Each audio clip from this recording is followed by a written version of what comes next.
Howdy friends and family, thank you so much for joining me. This is day 29 in the series I'm doing called In the Midst, and we are in part 4 looking at love. Last time we looked at how love hopes all things, and today we are looking at how love never fails.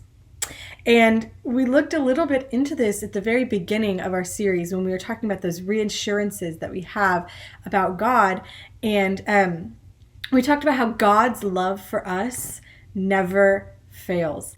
And he has this unchanging love that nothing can separate us from.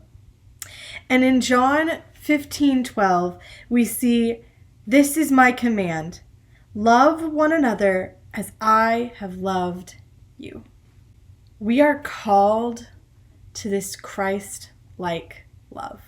We are to love in the way that he loves us. And love is very, very important to God. It is the entire basis of what he did for us.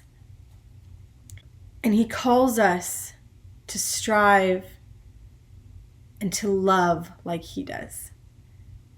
To love at all times.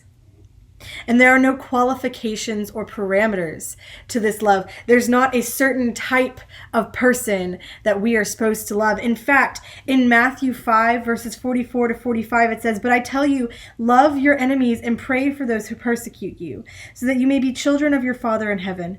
For he causes his sun to rise on the evil and the good, and sends rain on the righteous and the unrighteous." God's love knows no bounds. And we are called to love like God, which means that no matter who we come in contact with, we are supposed to love them.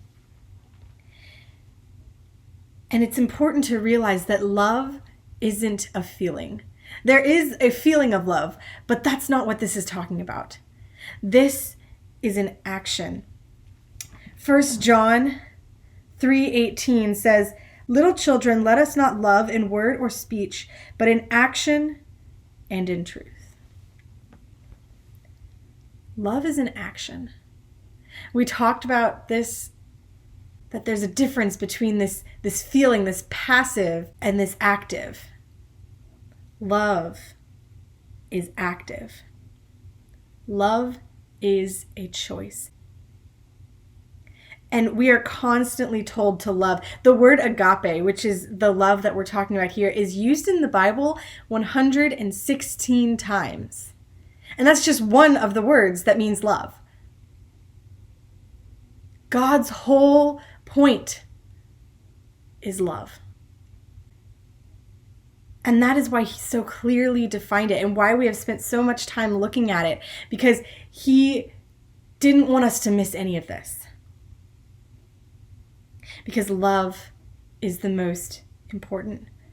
1 Corinthians 13:13 says, "And now these three remain, faith, hope, and love. But the greatest of these is love."